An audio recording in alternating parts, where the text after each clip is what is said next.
할렐루야. 몇 년 전에 왔었는데 기억나세요? 걱정되는데요. 내가 이 설교는 한 가지밖에 없어가지고 똑같은 설교 또 했다고 그러면 어떻게 할까 고민을 하면서 왔습니다. 근데 오늘은 조금 다행히 제 혼자 온 것이 아니고요. 우리 목사님 말씀해 주신 대로 저희 중앙기독학교는 수원에 또 한국의 기독교 학교, 여러분 미션 스쿨을 많이 보셨겠지만 기독교 학교는 크리스천 스쿨로 우리 아이들이 모든 교육 과정 속에서 신앙적으로 교육을 받는, 그러니까 체프를 하고 성경 시간만 있는 것이 아니라 국어를 배우든 쉬는 시간을 하든 밥 먹는 시간이든 어떠한 시간이든 다 우리 모든 것을 하나님의 영광을 위해서 하고 또 하나님 말씀에 입각한 기독교적인 가치관으로 교육하는 아이들 32명이 왔습니다. 그런데 저희가 1월 5일부터 시작을 했고요. 지금 한국에서 나온 지 이제 약 한 15일 정도 된 것 같아요. 근데 좀 오늘도 목사님이 그러시는데, 목사님 경험으로는 주일날 이렇게 눈이 많이 와서 거의 차가 못 다닐 정도로 눈이 온 거는 거의 기억이 없으시대요.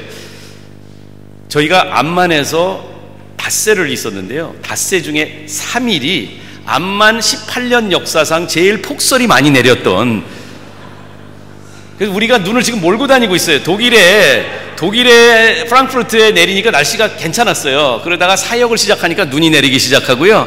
스위스 바젤에 저희가 아이들 데리고 잠깐 들어갔는데 그때 또 눈이 내리고요. 파리에 입성하니까 토요일날 저녁부터 눈이 내리기 시작을 했어요. 금요일날 저녁이죠. 그래서 하여간 지금 걱정이 됩니다.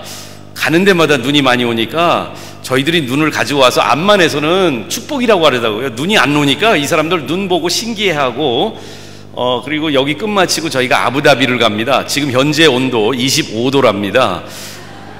그런데 제 생각에는 우리가 내리는 수요일날 밤은 눈이 오지 않을까 이런 생각을 하고 있습니다.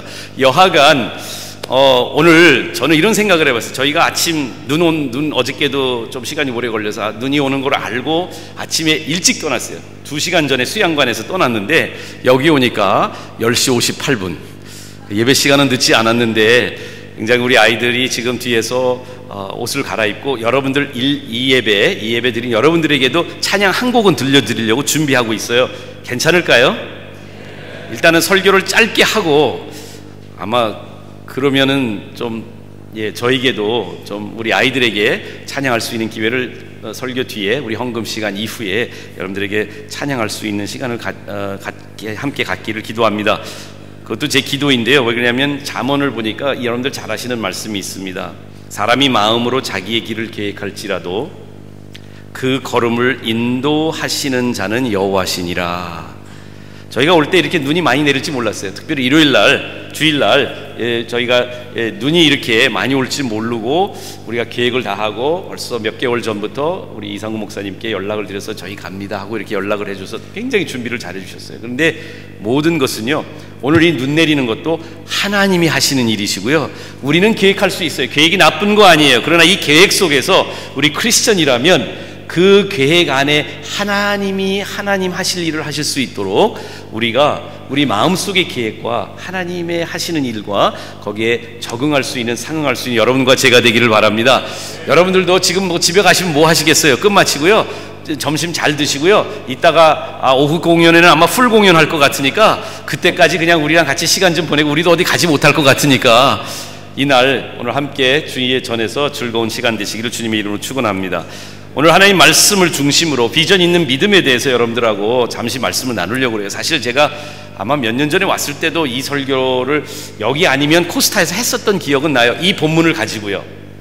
이 본문 이야기는 여러분들이 잘 아는 유명한 성경 인물입니다. 아마도 교회를 잘 안 나와도 이 사람의 이야기는 거의 다 알 것 같습니다.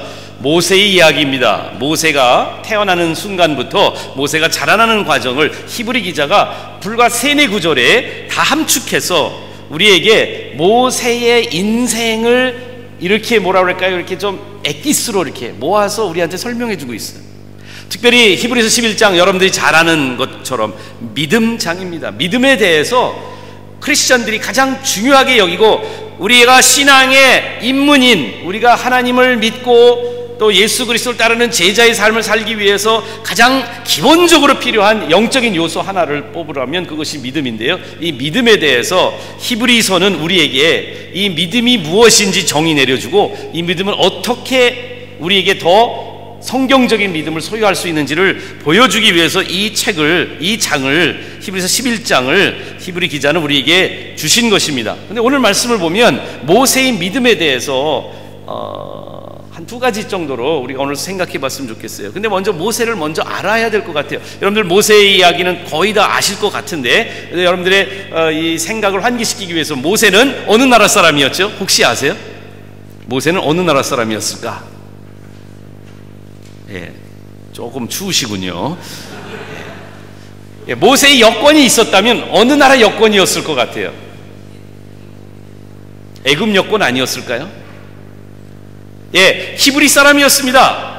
이스라엘 민족의 이스라엘이라는 이름은 야곱의 하나님이 축복해 준 이름이죠. 그래서 이스라엘 자녀들이 야곱의 12아들을 통해서 엄청나게 그 민족이 부흥합니다. 애굽으로 잠시 피난을 간 줄 알았는데 450년 동안 애굽에서 이 이스라엘이라는 민족이 형성됩니다. 그러나 모세는 히브리인이었지만 애굽 사람으로 태어났어요. 제가 이번 여행을 하면서도 영락없이 똑같은 질문을 받습니다. 한국교회 가면 사람들이 저를 보고 처음 보는 사람들이 물어봐요. 왜 이렇게 한국말 잘하냐고. 여러분들은 별로 생소하지 않으신 것 같아요. 젊은 우리 학생들이 좀인데 목사님 처음 봤지? 대부분 그치? 근데 목사님 보니까 좀 이상하지 않았니? 조금 이상하지? 처음에는 좀 이상했을 거야. 이상하면 치과 가면 되거든. 근데 그것도 썰렁하다 그치? 날씨가 추워서 그래. 근데 저는 항상 질문을 많이 받아요. 왜 이렇게 한국말 잘하냐고. 그리고 언제 한국에 왔냐고 한국에 있으면 물어봐요. 근데 그걸 물어보는 사람이 제가 백화점 가면 백화점 점원들은 한 25살, 26살 되거든요. 그럼 나한테 물어봐요. 왜 이렇게 한국 말씀 잘하고 언제 한국에 오셨냐고 물어봐요. 그렇게 물어보는 사람이 저보다 한국에 조금 살았어요. 저는 52년째 한국에 살고 있거든요. 제 여권 또 제 주민등록증 있죠. 610-208-1163-120이 제 주민등록증인데요. 여러분들 한국 사람인데도 한국 사람 취급 안 받고 있어요. 모세도 마찬가지였어요. 히브리 사람이었지만 자기 정체성 속에서 정말 히브리 사람인지 자기도 때로는 헷갈릴 때가 많이 있었던 것 같아요. 그런 모세가 히브리 민족, 이스라엘 민족의 최고의 지도자가 됩니다. 그 민족을 애굽에서부터 해방시키고 그리고 가나안 복지까지 인도해주는 이스라엘의 최고의 지도자가 됩니다. 이스라엘 사람들도 잘 용납하지 않았던 히브리 사람, 애굽말을 아마 히브리어보다 더 편하게 했던 그 모세가 어떻게 하나님이 귀히 쓰는 하나님의 종이 되었을까요? 저는 특별히 오늘 젊은이들이 많이 있어서 참 저희 마음을 뜨겁게 해줍니다. 저는 여러분들의 자녀들이 이 땅에서 자라날 때에 한국 사람이지만 때로는 한국적인 아이덴티티에 대해서 자기 자신이 잘 헷갈려 할 때가 많이 있어요. 저처럼요. 한국말도 서투를지 모르겠습니다. 한국 역사 잘 모를지 모르겠습니다. 그러나 하나님께서 이 귀한 다음 세대 청년들을 하나님의 그릇으로 하나님이 사용하시는 귀히 들어쓰는 종으로 세우기 위해서 저는 오늘 파리까지 하나님이 이 젊은이들을 보내주셨다고 믿습니다. 어떻게 우리 다음 세대 자녀들 또 어떻게 여러분들 자신들이 하나님이 사용하는 모세와 같은 인물이 될 수 있을까? 영적으로 하나님이 귀히 쓰는 존재가 될 수 있을까? 히브리 기자는 우리에게 한 두 가지로 보여줍니다. 첫 번째는요 23절 말씀을 한번 보시겠습니다. 다시 한번요 23절 말씀. 믿음으로 모세가 낳았을 때에 그 부모가 아름다운 아임을 보고 석 달 동안 숨겨 왕의 임금의 명령을 무서워하지 않았다고 말합니다. 모세가 모세된 그 배경에는요 모세 혼자 이뤄낸 건 절대로 아닙니다. 여러분들 모세의 삶 속에서 모세의 믿음은 모세가 혼자 하나님을 발견한 거 아니에요. 모세의 부모로부터 믿음의 유산을 물려받습니다. 저는 기독교 가정으로 우리 자녀들이 태어나고 그 안에서 교회를 다닐 수 있도록 부모님의 손에 이끌려서 올 수 있는 자녀들이 있는 가정은 굉장히 축복된 가정이라고 생각을 합니다. 여기 계신 분들 중에는 부모님이 예수를 안 믿으시는 분도 계실 거예요. 그렇지만 여러분들조차도 혼자서 하나님을 발견한 것이 아니라 하나님께서 영적인 부모를 여러분들한테 보내주셨을 거예요. 누군가는 여러분들에게 믿음을 심어주는 선물을 주셨을 겁니다. 우리 모두에게 믿음은 내가 혼자 만들어낼 수 있는 요소가 아닌 것입니다. 믿음은 하나님이 주시는 선물입니다. 에베소서 2장 8절에 너희가 그 은혜로 인하여 믿음으로 말미암아 구원을 얻었나니 이것은 하나님의 선물이라고 말합니다. 행위에서 난 것이 아니니 아무도 자랑할 수 없다고 에베소서는 말씀해주고 있는 거예요. 우리의 믿음은요, 하나님이 우리에게 주신, 하나님이 누군가를 통해서 우리에게 주신 선물인 줄 믿으시나요? 여러분들, 우리에게 믿음은 선물입니다. 기프트입니다. 프레젠트입니다. 우리에게 이 선물을 하나님께서 누군가를 통해서 주셨어요. 모세는 그 부모를 통해서 그 믿음의 선물을 받습니다. 그런데 오늘 이 히브리서 11장 23절과 그 이후에 나오는 말씀 속에서 믿음과 꼭 연결되는 한 가지 동사가 나와요. 모세의 삶을 묘사하고 있는 이 핵심적인 요소가 믿음인데, faith인데, 이 성경적인 믿음의 중심에는 뭐가 있냐면, 믿음으로 모세의 부모가 그 아이에게 믿음의 선물을 줬는데, 어떻게 믿음의 선물을 줬냐면 그 아이가 아름다운 아이임을 보았다. 영어로는 they saw. By faith they saw. 믿음으로 보았다. 오늘 또 나중에 읽어드린 26절 보세요. 26절이요. 26절 말씀을 보니까 이 모세가 자라나는데요, 그리스도를 위하여 받는 능력을 애굽의 모든 보화보다 더 큰 재물로 여겼으니, 모세의 믿음이 자라게 된 그 가장 중심의 배경의 이야기는 뭐가 나오냐면 26절에 보니까 상 주심을 뭐 했다고 그랬어요? 바라봄이라. 오늘 읽어드리지 않았는데 27절에 보니까 믿음으로 모세가 애굽을 떠나 임금의 노함을 무서워 아니하고, 왜 그가 바로 앞에서 담대하게 믿음의 선택을 할 수 있었는가? 이 성경은 뭐라고 말하냐면 보이지 아니하는 자를 보는 것 같이 하여 참았으며, 이 말을 하고 있습니다. 믿음을 뭐라고 생각하세요? 하나님이 주시는 선물.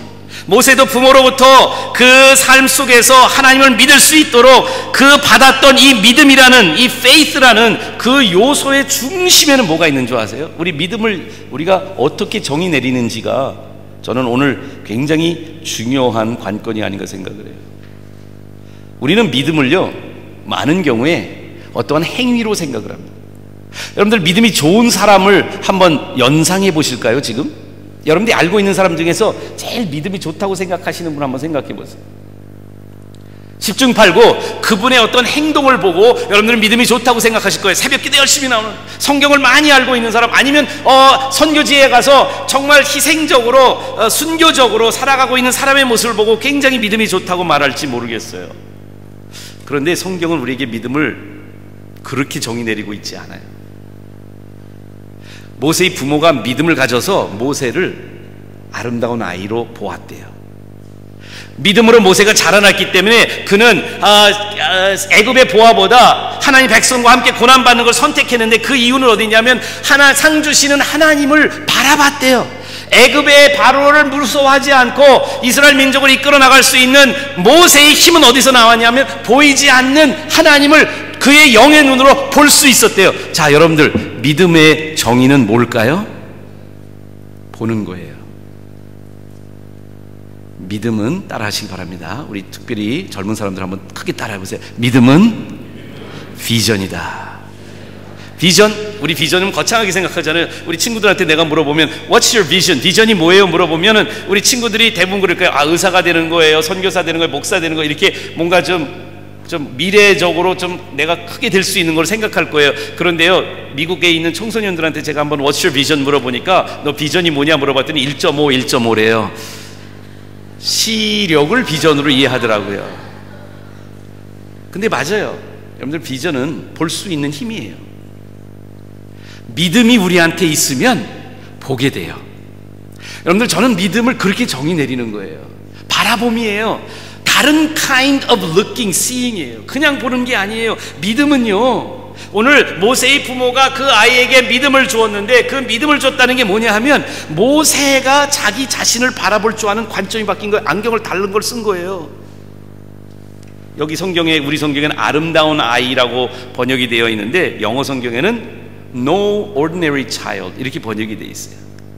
No ordinary가 영어로 쉽게 말하면 special이죠. 그렇죠? 여기 내가 불어를 잘 몰라서 죄송해요. 근데 이 모세의 부모는 이 아이를 그냥 예쁘게 봐준 게 아니고요, 모세를 바라보는 순간 그 안에, 부모의 마음 안에 믿음이 있어서 그 믿음을 이 모세에게 물려줬는데, 물려준 믿음이 뭐냐면 모세가 모세를 어떻게 볼 수 있을지 모세의 부모가 그들이 가지고 있는 믿음의 안경을 가지고 믿음의 관점으로 모세를 보니까 그냥 아이로 보인 게 아니에요. 보통 아이로 보인 게 아니에요. 그냥 표면적으로 현상적으로 일어나는 것을 보면 모세는 사실은 태어나는 순간부터 문제가 많았던 아이예요. 모세는 남자로 태어나지 말았어야 될 아이, 아니 태어나지 말았어야 될 아이예요. 여러분들, 모세에게는 형하고 누나가 벌써 있었어요. 미리암과 아론이라는 형과 미리암이라는 누나가 있었어요. 그런데 이 셋째 아이를 임신하는 순간 이미 법이 바뀌었잖아요. 애굽의 법이 바뀌어서 이제부터 히브리 사람이 남자 아이를 낳으면 죽일 수밖에 없어요. 모세는 많은 부분에서 현상적으로는 태어나지 말아야 되고 임신도 되지 말았어야 될 아이인데, 모세의 부모는 그러한 상황 속에서 이 아이를 특별한 아이로, 하나님의 형상대로 지음을 받은 아이로 모세는 태어난 것이죠. 믿음의 시작은 거기에서 시작됩니다. 그래서 히브리서 11장 1절이 믿음을 이렇게 정의 내리고 있어요. 믿음은 바라는 것들에, 보지 못하는 것들의 증거다. 히브리서 11장 6절의 믿음을 다시 이렇게 우리한테 가르쳐주고 있어요. 믿음이 없이는 하나님을 기쁘시게 하지 못하나니 하나님께 나오는 자는 반드시 하나님이 계신 것과 하나님을 찾는 이들에게 뭐 하시는 분이라고요? 상 주시는 이십니다. 그래서 모세의 이야기 속에 그것을 입증한 거예요. 모세의 부모는 모세를 보면서 현상을 보지 않았어요. 지금 모세는 태어나지 말았어야 할 아이, 아니 차라리 여자로 태어났으면 더 좋았을 만한 아이라고 생각하지 않고 이 아이를 바라보는 순간 모세의 부모는 아는 거예요. 그 마음속에 이 아이는 하나님이 특별하게 창조해서 하나님이 반드시 귀하게 사용할 자녀인 것을 믿었던 거예요. 여러분들, 만약에 믿음이 조금이라도 여러분들의 인생 속에서 효부가 있다면, 효과가 있다면, 능력이 있다면, 여러분들이 가지고 있는 믿음이 우리의 인생을 바꿀 수 있는 파워가 있다면 그것은 이거예요. 다른 게 아니에요. 하나님이 나를 보는 것처럼 내 자신과 내 주변에 있는 다른 하나님의 사랑하는 백성들을 바라볼 수 있는 관점이 바뀌는 것이 믿음이 줄 수 있는 선물이라는 거예요. 세상은 우리를 그렇게 안 보거든요. 저를 어떻게 봤는 줄 아세요? 한국에 있는 많은 친구들은 저를 세상의 눈으로 봤어요. 혼혈아로 봤어요. 지금도 저는 이 혼혈아라는 것 때문에 많은, 사실은 때로는 아픔과 상처도 받고 자랐어요. 우리 이상구 목사님, 유승희 사모님이 제 중고등학교 때 반사 선생님이시고 교회 선배님이세요. 그래서 제가 자라날 때 저의 모습을 너무 잘 알죠. 수원은 조그만 땅이었어요. 그래서 이렇게 생긴 아이들이 별로 없었어요. 시내만 나가면 애들이 놀려요. 튀기, 뺑코, 아이노크 뭐 이런 얘기로 많이, 그런 것을 이상한 눈으로 저를 쳐다봐요. 저 자꾸 얘기하고, 이상하면 치과를 가지 왜 나를 그렇게 쳐다보냐고 놀리고 막. 그래도 저는 하나님께 감사한 것은 우리 부모님을 통해서, 그리고 중앙침례교회를 통해서 제 안에 믿음이 들어오면서 저는 확실히 믿을 수 있었어요. 저는 튀기로 하나님이 만들었다고 세상 사람들은 말해도 저는 하나님이 특별한 목적을 가지고 만드는 걸 알게 되었어요. 하나님 나를 보통 사람으로 만든 게 아니에요. 그냥 만들어주신 거 아니에요. 한국과 미국이라는 두 문화를 제 삶 속에서 하나님이 이렇게 합성을 시켜서 그 이중 문화 속에서, 그리고 다양한 다문화 속에서 자라나고 있는 우리 다음 세대 청소년들을, 젊은이들을 향해서 하나님이 저를 사용하기 위해서 만들어주셨다는 것을 나중에 저는 발견하게 됐어요. 어렸을 때 힘든 과정 속에서 한 가지 우리 부모님이 저한테 심어주신 것이 있어요. 우리 이상구 목사님 같은 분들이 저에게 멘토해 주시면서 심어준 게 있어요. 너는 하나님이 창조한 하나님의 형상대로 지음받은 특별한 존재라는 거예요. 여러분들 자신도 그렇게 믿으시나요? 믿음은 여러분들과 여러분들의 자녀들을 바라보는 우리들의 눈을 바꾸어 놓게 될 것입니다. 그런데 그것만 믿음이 전부가 아니에요. 오늘 사실은 더 본론적으로 드리고 싶은 말씀이 24절에서 26절에 보니까 믿음은 비전이에요. 우리의 관점이 바뀌어요. 근데 우리의 관점이 바뀌면 그 다음에 바뀌는 것이 있어요. 24절 말씀을 한번 보겠습니다. 함께 다 읽었으면 좋겠거든요. 우리 한 목소리 읽겠습니다. 시작. 믿음으로 모세는 장성하여 바로의 공주의 아들이라 칭함을 거절하고, 25절이요, 도리어 하나님의 백성과 함께 고난받기를 잠시 죄악의 낙을 누리는 것보다 더 좋아하고 그리스도를 위하여 받은 능력을 애굽의 모든 보화보다 더 큰 재물로 여겼으니 이는 상 주심을 바라봅니다. 따라하시기 바랍니다. 믿음은 믿음은 선택이다. 여러분들, 모세의 믿음이 자라납니다. 이제는 부모에게 받았던, 선물로 받았던 믿음이 이제는 모세 것이 됩니다. 모세가 자라나니까, 모세가 mature하니까, 모세가 성장하니까 그 믿음도 같이 자라나는데, 믿음이 자라나는 것의 증명이 뭐냐, 증거가 뭐냐, 따라하시기 바랍니다. 믿음은 선택이다. 모세가 선택하게 돼요. 첫 번째 선택의 모습은 부정적인 선택이에요. 바로의 공주의 아들이라 칭함받는 것을 거절합니다. 노 할 줄 알 수 있게 되는 사람이 믿음이 성장한 사람이에요. 여러분들, 우리 안에 이 세상이 많은 것을 우리에게 내어놓습니다. 여러분들, 우리 젊다는 게 앞으로 미래가 열려 있다는 것이 우리에게 많은 옵션들을 열어놓고 있다는 것이에요. 여러분들, 우리 특별히 한국 문화, 또 여러분들이 살고 있는 이 시대는요, 어느 시대보다 선택의 폭이 넓은 시대인 거 아세요? 여러분들 그냥 마치 당연히 모든 사람들이 그렇게 될 거라고 생각하는데 전혀 그러지 않아요. 제가요, 한국에서 고등학교까지 나왔어요. 1961년도에 태어나서 79년도에 처음으로 한국 땅을 떠나 미국에 와서 대학 생활을 하게 됐어요. 그때에 제가 제일 적응하기 어려웠던 게 뭔지 아세요? 한국의 70년대 말기에 한국에서 떠나서 미국에 와서 그 미국 생활하는데, 여러분들 파리에 와서, 프랑스에 와서 언제 오셨는지 모르겠지만 아마 이 젊은 청년들은 그것을 느끼지 못할 거예요. 근데 우리 목사님 여기 파리 처음에 오신 해가 몇 년도예요? 84년. 저보다 제가 미국 간 것보다는 조금 늦게 오셨는데, 그래도 80년대 그때만 해도 한국도 이렇게, 이 프랑스가 훨씬 더 선진국이었죠. 더 선택의 폭도 많고. 근데 한국에 계실 때는 안 그랬을까요? 제가 제일 기억나는 게 뭐냐면, 제가 한국에서 고등학교 졸업하고 미국 뉴욕이라는 데 처음에 내렸는데요. 내리니까 어떤 분이 우리 가족들 식구를 다 초대해 주셔가지고 그 스테이크 먹는 집을 데려가요. 그러니까 이 좋은 손님이 오면 미국 사람들은 스테이크를 대접해요. 스테이크가 제일 큰 좋은 대접이라고 스테이크 하우스를 데려갔어요. 근데 저는요, 수원서 태어나가지고 이제 수원서 자라나서 누가 외부에서 손님이 오시면 좀 아주 좋은 음식점을 데려가면, 수원에는 음식점이 별로 없는데요, 그 당시만 해도 기억나세요? 화춘옥이라고? 예, 갈비집 하나 있어요. 갈비집. 화춘옥이라는 갈비집이 하나 있었어요. 그게 유일한 식당이었어요. 그래서 저는 좋은 음식 먹는다 그러면 갈비예요. 우리 수원에서는 특별히 갈비가 손님 오시면 대접하는 건데, 저는 그 먹은 경험은 있는데 스테이크를 먹은 경험은 기억이 없어요. 미국에 가서 처음으로 스테이크 하우스를 갔는데, 어떻게 줄을 서가지고 거기 들어갔는데, 다른 데 같으면 그냥 식당에 앉으면, 테이블에 앉으면 웨이터가 이렇게 메뉴를 갖고 와서 메뉴를 읽고 거기서 고르는데요, 이 집은 그런 게 아니에요. 들어가면서 줄을 서가지고 들어가서요, 그 카운터에서 먼저 자기가 원하는 걸 주문하고 자리에 앉아야 돼요.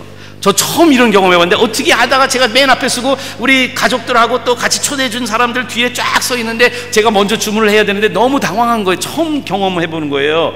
여러분들, 그 상상을 해봐야 돼요. 여러분들 청년들은 상상도 안 되겠지만 70년대 한국에서 미국에 딱 날라와서 생활하는 저를 상상해 보세요. 그런데 딱 이 카운터에 가서 딱 섰는데 그 사람이 물어봐요. 뭐를 도와드릴까요? 그래요. 그래서 저는 그 갈비집에 가면 대부분 그냥 앉아가지고요, 몇 인분 이것만 물어보거든요. 여기서 뭘 도와드릴까요? 갑자기 당황해서 뭐가 있나요? 하고 물어봤더니 스테이크. 난 그래서 그냥 스테이크 주세요 그랬어요. 그랬더니 그 사람이 어떤 종류의 스테이크를 원하니에요. 그래서 저는 갈비집에 가서 어떤 종류의 갈비를 원하시나요? 물어본 적은 한 번도 없어요. 요즘이야 양념갈비, 생갈비 두 가지 중에 하나 고르라고 하지, 우리가 다닐 때만 해도 생갈비 없었어요. 그냥 다 양념째 해가지고 몇 인분 그러면 그냥 갖다 줘요. 그런데 무슨 스테이크를 원하냐고 물어보는데, 내가 그냥 스테이크 달라고 그러니까 그 사람이 그래요. 저 뒤에서 하나 고르래요. 보니까 18가지 스테이크가 있더라고요. 필레 미뇽, 리바이 스테이크, 뉴욕 스트립, 살스베리 스테이크, 그러면서 여러 종류의 스테이크가 있어요. 근데 너무 많아서 뭘 골라야 될지 저 한참 읽었어요. 그런데 하나도 제가 알아들을 수 있는 말이 이 영어는 읽겠는데 그게 무슨 뜻인 줄 모르는 거예요. 그래서 그냥 가만히 있다가 번호가 있길래 1번 주세요 그랬어요. 그리고 이제 가서 앉아서 밥을 먹으려고 이제 떠나려고 그랬는데 그 사람이 붙잡아요. 가면 안 된대요. 그래서 왜 안 되냐고 그랬더니 스테이크를 어떻게 구워줄까요? 그러는 거예요. 여러분들, 갈비집에 가서 갈비를 어떻게 구워줄까요? 하고 한 번도 그냥 숯불 위에다 올려놓으면 지가 알아서 익어요. 근데 이걸 어떻게 구워줄까 해서 어떻게 굽는데요? 하고 물어봤죠. 그랬더니 4-5가지가 있대요. rare, medium, well done, well done. 마지막에 들린 게 well done이 들려가지고 well done으로 주세요 그랬어요. 가려고 그러니까 가면 안 된대요. 그래서 왜 안 되냐고. 이거 울상이죠. 제발 좀 보내달라고 그래요. 숲 아니면 샐러드 둘 중에 하나를 고르래요. 여러분들 갈비집에 가면 반찬이 그냥 나오지 무슨 반찬 드실래요? 하고 물어보지 않잖아요. 그래서 전 생각을 했어요. 여태 이제 머리가 이제는 조금 경험이 생기니까 이제 머리를 굴린다는 게 제가 생각해 봤어요. 숲을 달라고 그러면 두세 가지 이상은 있을 것 같아서, 그래도 샐러드 달라고 하면 단순할 것 같아서 샐러드 달라고 그랬는데 그게 큰 오산이었어요. 그 다음에 그 사람이 물어보는 게 어떤 드레싱을 샐러드에 쳐드릴까요? 그래서 몇 가지 있냐고 물으니까 16가지 있다고 그러더라고요. 그래서 그냥 달라고 그랬어요. 가려고 그랬는데 가면 안 된대요. 그래서 왜 안 되냐고 그랬더니 진짜 뒤에서는 사람들이 웅성거리기 시작해요. 벌써 15분이 지났어요. 저더러 물어보는 거예요. 감자는 어떤 감자로 해드릴까요? 그러는데 몇 가지 있냐고 또 물어봤죠. 그랬더니 찐 감자, 통감자요. 그 다음에 프렌치 프라이스, 그래가지고 튀긴 감자, 그 다음에 으깬 감자, 매시 포테이토스, 그 다음에 아마 파리에서 온 걸 거예요. 포테이토 오그라튼이라는 그런 감자가 있어요. 그래서 다 들어보니까 이상해. 그래가지고 저는 제일 먼저 듣고 가장 단순한 베이크 포테이토, 찐 감자를 달라고 그랬어요. 근데 그게 큰 잘못이었어요. 미국 사람들은 베이크 포테이토를 가운데 딱 잘라가지고 그 안에다 뭘 잔뜩 집어넣어요. 사워 크림, 버터, 베이컨, 차이브스, 치즈 이런 거 다 집어넣는 거예요. 그래서 어떤 걸 넣냐고 물어보는데 다 넣으려고 그랬어요. 여러분들 지금 정도 되면은 이해하시겠죠? 미국에 처음 가서 한국에서 촌놈이 와가지고 이 미국의 스테이크하우스에 가서 저는 문화 충격을 체험한 거예요. 왜 이렇게 선택이 많아요? 목사님도 아마 파리에 오셔서 그런 경험하셨을 것 같아요. 근데 잘 들어보세요. 오늘날 우리가 살아가고 있는 세상은 우리에게 그 메시지를 심어주고 있는 거예요. 나도 모르는 사이에 우리 안에 이러한 공식이 성립되어 있어요. 행복은 선택의 폭과 동일하다는 거예요. 내가 마음대로 선택할 수 있으면 나는 행복한 사람이라고 생각하고 있어요. 우리들은 이 후진국에서 선진국으로 진입하는 과정 속에서 한국도 이미 그 길을 다 걷고 있는 거 우리가 알 수 있죠. 여러분들 한국에 가서 우리 옛날에 커피 다방 찾으시면 그런 다방 없어요. 있잖아요. 설탕 프림 다 집어넣는 그 다방 커피 이런 거 없어요. 여러분들 한국처럼 세련된 커피 문화가 있는 나라 또 없습니다. 스타벅스가 미국에서 시작됐는데요, 스타벅스보다도 더 많은 다양한 토종 한국 커피숍들이 우후죽순처럼 많이 세워서 우리 원천동에만 우리 집에서 반경 한 2km 이내에 커피숍만, 다른 종류의 커피숍만 30개가 넘게 있어요. 미국 사람이 와서 다 쉬어보더라고요. 미국보다 훨씬 많대요. 커피숍의 종류만 많은 것이 아니라 커피숍에 들어가면 마실 것을 선택하는 종류도 너무나 많아서 한 벽을 꽉 채울 정도의 다양한 커피를 다양한 방식으로 선택하면서 마셔야만 직성이 풀리는 한국의 현대인들. 우리도 바로 그 사실을 믿고 있는 거 아닙니까? 선택이 많으면 행복하다는 사실을 말입니다. 우리는 선택의 폭을 넓히기 위해서 노력합니다. 돈을 법니다. 우리가 돈이 많으면 많을수록 우리의 선택은 더 다양해질 수 있는 거예요. 원하는 자동차를 골라 살 수 있습니다. 마음대로 여러 가지 옷을 살 수 있습니다. 우리 학생들에게 공부를 열심히 하라고 합니다. 너의 대학의 선택의 폭이 넓어지라고. 그리고 무슨 직장을 가질 수 있는지 그 선택의 폭을 넓히라고. 우리는 선택의 폭이 많으면, 그 선택의 퀀티티, 선택의 그 양이 많으면 많을수록 더 행복하다고 생각하고 있어요. 근데 여러분들 놀라운 사실을 아십니까? 얼마 전에 유엔에서 각 나라별로 똑같은 설문을 냈어요.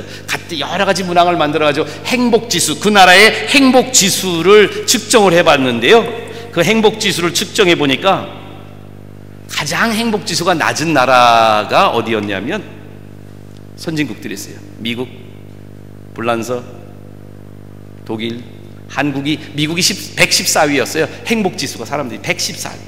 120개국 중에서 거의 꼴찌. 한국이 78위예요. 그런데 행복지수가 제일 높은 나라들이 어느 나라인 줄 아세요? 가장 가난한 나라들이에요. 선택의 폭이 거의 없는 나라 사람들은 오히려 더 행복을 스스로 느끼고 살아가고 있다는 거예요. 세상이 우리에게 잘못된 인본주의적인 가치로 우리에게 심어주고 있는 거 있어요. 내가 선택이 얼마나 많으냐가 내 삶의 질을 좌우하는 것이 아닙니다. 더 중요한 게 있습니다. 그것은 바로 이것입니다. 우리가 선택의 자유를 하나님이 모든 인간에게 주셨지만 믿음을 가진 사람만이 그들이 가질 수 있는 중요한 것이 있는데, 바로 하나님이 원하시고 하나님의 가치 평가에 맞는 선택을 할 수 있는 인생을 살아가는 것이에요. 오늘 여러분들이 이 자리에 올 것인가 말 것인가 선택의 자유를 하나님이 주셨습니다. 그러나 여러분들은 교회 오시기로 오늘 선택하셨습니다. 바로 이러한 선택이 여러분들과 저의 믿음을 장성하게 만드는 줄을 믿으시기 바랍니다. 여러분들에게 주어진 모든 선택들 속에서 어떻게 선택을 내릴까요? 모세는 그의 인생에 있어서 믿음이 자라나니까 첫 번째로 그는 세상이 줄 수 있는 것을 거절할 수 있는 그러한 선택을 하게 됩니다. 바로의 공주의 아들의 칭함을 거절했습니다. 우리 아이들이 지금 여기 선교 여행을 오기 위해서 많은 것을 포기했습니다. 다른 동료 친구들, 지금 초등학교 3학년에서 6학년 아이들 32명이 이 자리에 왔는데요, 그 32명의 아이들이 오늘 여러분들이 보는 이러한 사역을 할 수 있고 이런 공연을 할 수 있도록 하기 위해서는요, 걔네들이 1년 동안 다른 애들 막 놀고 게임하고 그럴 때 얘네들은 훈련을 했습니다. 다른 애들이 놀러 갈 때 에버랜드를 가고 텔레비를 보고 컴퓨터 게임을 하고 있을 때 이 아이들은 그것을 다 포기하고 이렇게 훈련을 받을 수밖에 없었습니다. 그러나 그러한 선택을 했기 때문에 우리 아이들의 삶을 통해서 지난 2주 동안 하나님이 엄청나게 축복의 체험을 할 수 있도록 이루어진 것을 저는 목격했습니다. 암만에서요, 우리 한국 대사께서 교회를 안 다니시는 분인데 우리 아이들의 공연과 우리 저녁에 집회를 오셨다가 예수 그리스도를 영접하시고 마지막 떠나는 금요일날, 거기는 금요일이 주일인데요, 한인교회에 오셔서 제가 설교할 때 그 대사, 한국 대사께서 그날부터 교회 등록하고 교회 다니기 시작을 했어요. 우리 아이들은요, 복음으로 변화받는 모습들을 직접 체험을 합니다. 독일에 있는 독일 학교에 가서, 그리고 우리가 숙소로 묵었던 유스 하스텔에서요, 그 하스텔 가족이 아이들이 너무 그 행동하는 모습들과 그 아이들이 서로 관계하는 모습들을 보면서 감동을 받아서 우리가 마지막 날 BFA라는 학교에서 공연하는데 그 독일 분들이 와서 보았습니다. 이따 오후 2시에 여러분들이 2시 반에 함께 예배에 참석하시면 우리 아이들이 판토마임을 할 겁니다. 복음의 메시지가 들려있는 판토마임을 보고 그 유스 하스텔 주인과 그 딸이 눈물을 흘리면서 그 자리를 떠나는 것을 우리 직원들이, 우리 선생님들이 목격했습니다. 우리 아이들은 영적인 체험을 합니다. 왜냐고요? 그 아이들은 선택을 했기 때문이에요. 어떠한 선택인데요? 가치의 선택이에요. 성경적인 가치의 선택이에요. 바로의 공주의 아들이라 칭함을 거절합니다.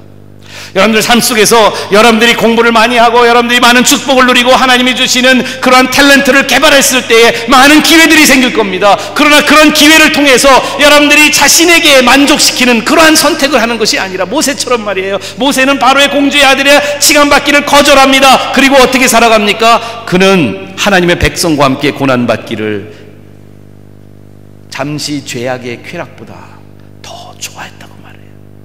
가치의 선택을 하게 되는 것이죠. 저는 2013년도 이 새해 세 번째 주일을 맞이하는 여러분들에게 하나님께서 저와 여러분들에게 2013년도는 우리의 믿음이 자라게 하기를 축원합니다. 그러려면 여러분들과 저에게 주신 성경적인 가치로 하나님을 선택하는 과감하고 결단력 있는 선택의 장본인 되시기를 주님의 이름으로 축원합니다. 함께 기도하시겠습니다. 하나님 아버지, 모세에게 주셨던 믿음, 모세를 통해서 우리에게 교훈으로 주시는 이 선택을 저희들에게도 믿음으로 인생을 살아가는 과정 속에서 바른 선택할 수 있는 저희들 되게 축복하여 주시옵소서. 감사드리며 예수님 이름으로 기도드리옵나이다.